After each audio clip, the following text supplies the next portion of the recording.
శాంతి. మురళీ రవళి. ఈరోజు మురళీలోని కొన్ని మధుర మహావాక్యాలు. తేదీ 17/2/2024. బాబా చెప్తున్నారు, మధురమైన పిల్లలారా, పావనంగా అయ్యేందుకు మొదటిది స్మృతి బలం, రెండవది శిక్షల బలం. మీరు స్మృతి బలము ద్వారా పావనమై ఉన్నత పదవిని పొందాలి. భగవంతుడు ఆత్మిక సర్జన్. ఆ తండ్రి ఇప్పుడు పిల్లలకు ధైర్యాన్నిచ్చేందుకు వచ్చారు. పిల్లలారా, మీరు మాయ ద్వారా కలిగిన జబ్బుల గురించి ఎలాంటి అధైర్యము కానీ గాబరా కానీ చెందకండి. సర్జన్ ఔషధాన్ని ఇచ్చినప్పుడు జబ్బులన్నీ బయటపడతాయి. అజ్ఞానంలో కూడా రాని చెడు ఆలోచనలు వస్తాయి. కానీ మీరు అన్నింటినీ సహించుకోవాలి. కొంత శ్రమ పడాలి. త్వరలో మీకు సుఖాన్ని అనుభవించే రోజులు రానే వస్తాయి. అనంతమైన తండ్రి ఈ భూమిపైకి విచ్చేశారు అనే సందేశాన్ని అందరికీ చేరవేయాలి. పిల్లలకు తండ్రి ధైర్యాన్నిచ్చి ఓదారుస్తున్నారు. భక్తి మార్గంలో దుఃఖం నుండి దూరం చేయండి, ముక్తినివ్వండి అని వేడుకుంటూ వచ్చారు. బాబా చెప్తున్నారు, పిల్లలారా, ఈ చీచీ ప్రపంచము ఇక కొద్ది రోజులు మాత్రమే ఉంటుంది. ఆ తరువాత నూతన ప్రపంచానికి వెళ్ళిపోతారు. ఆ తరువాత మిమ్మల్ని ఏ రోగాలు సతాయించవు అని తండ్రి పిల్లలకు ధైర్యాన్ని కలిగించి కొంచెం శ్రమ పడమని చెబుతున్నారు. మరెవ్వరూ ఇటువంటి ధైర్యాన్ని ఇవ్వలేరు. పతితమైన ఆత్మను పావనంగా చేసేందుకు తండ్రి కూడా శ్రమిస్తున్నారు. బాబా చెప్తున్నారు, పిల్లలారా, యోగ బలంతో పాపకర్మలను సమాప్తం చేసుకోండి. లేకపోతే శిక్షలు అనుభవించి పవిత్రం కావలసి ఉంటుంది. స్మృతి చేయకపోతే పాపకర్మలు 100 రెట్లు వృద్ధి చెందుతాయి. ఎందుకంటే పాపాత్మలై మీరు నన్ను నిందించే కర్మలు చేశారు. తండ్రి పిల్లలై ఉండి అసురీ నడవడికలో ఉన్నారంటే భగవంతుడు వీరికి ఇటువంటి మార్గాన్నిస్తున్నారా అనే మానవులు భగవంతుడిని నిందిస్తారు. మీ వికర్మలు మరింతగా పెరిగిపోతాయి. మంచి మంచి పిల్లలు కూడా ఓడిపోతారు. పాపకర్మలు నశించవు. వీటన్నిటికీ పనిష్మెంటు అనుభవించవలసి ఉంటుంది. అందుకే తండ్రి చెబుతున్నారు, పిల్లలారా, మీరు నన్నొక్కరినే స్మృతి చేయండి, ఆత్మస్మృతిలో ఉండండి. పురుషోత్తములుగా అయ్యేందుకు ప్రయత్నం చేయండి. ప్రతి ఆత్మ పవిత్రం కావలసిందే. అపవిత్రతతో ఎవ్వరూ పరంధామానికి వెళ్ళలేరు. ఈ అంతిమ జన్మలో స్మృతి బలము ద్వారా తప్పక పవిత్రం కావాలి.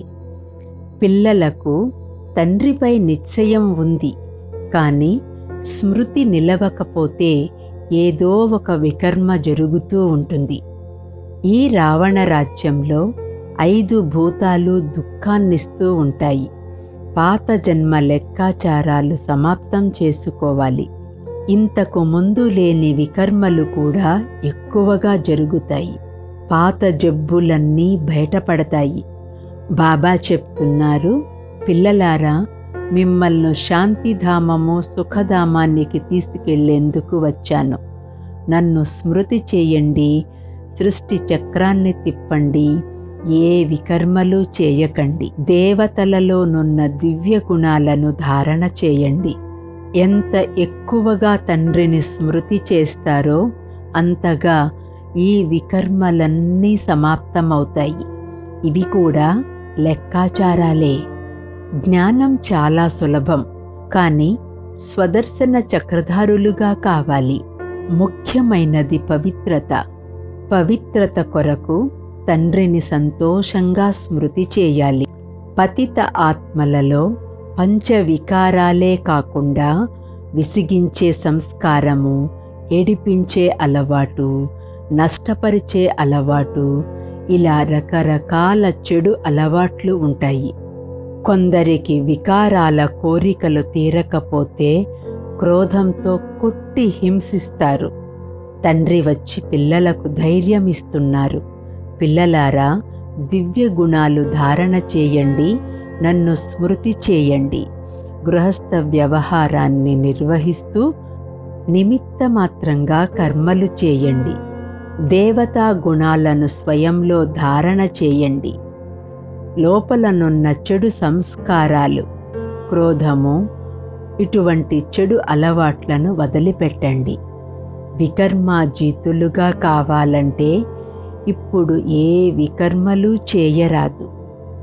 వజ్ర సమానంగా శ్రేష్టంగా అయ్యేందుకు జ్ఞానామృతాన్ని త్రాగుతూ ఇతరులకు తాగించాలి. వికారాలపై సంపూర్ణ విజయం పొందాలి. స్వయాన్ని సతోప్రధానంగా చేసుకోవాలి. స్మృతి బలము ద్వారా పాత లెక్కాచారాలను సమాప్తం చేసుకోవాలి. మీరందరూ ఆత్మిక సీతలు లేక భక్తులు. భక్తికి ఫలమిచ్చే రాముడు, పరమాత్ముడు ఒక్కరే. సుఖము, శాంతి, పవిత్రత ఉన్న రాజ్యాన్ని తండ్రియే స్థాపన చేస్తారు. తండ్రియే ఆ రాజ్యానికి తీసుకువెళ్తారు. వరదానము: బుద్ధిని నాది అనే భ్రమ నుండి తొలగించి చిక్కుల నుండి ముక్తులుగా ఉండే అతీతమైన ట్రస్టీ భవ. బుద్ధి ఏదైనా చిక్కుల్లో చిక్కుకున్నప్పుడు తప్పక ఏదో ఒక నా అనే భావం ఉందని అర్థం చేసుకోండి. ఎక్కడైనా నాది అన్నది వచ్చిందంటే అక్కడ బుద్ధి భ్రమించిందని అర్థం. గృహస్థులై ఆలోచిస్తే గందరగోళం జరుగుతుంది. అందువలన పూర్తి అతీతంగా నిమిత్తంగా అయిపోండి. నా పేరు చెడిపోతుంది, నాకు నింద జరుగుతోంది అని ఆలోచించడమే చిక్కుల్లో చిక్కుకోవడం. తరువాత సమస్యను పరిష్కరించేందుకు ఎంత ప్రయత్నిస్తారో అంత చిక్కుకుంటూ ఉంటారు. అందువలన నిమిత్తమై ఈ సమస్యల నుండి ముక్తులుగండి. స్లోగన్: మీరు గొప్ప తండ్రికి పిల్లలు కనుక హృదయాన్ని చిన్నదిగా చేసుకోకండి, చిన్న విషయాలకు భయపడకండి. ఓం శాంతి. ఆత్మిక తండ్రికి ఆత్మిక పిల్లల యొక్క ఈశ్వరీయ మధుర స్మృతులు. శుభోదయం మరియు నమస్తే. ఓం శాంతి.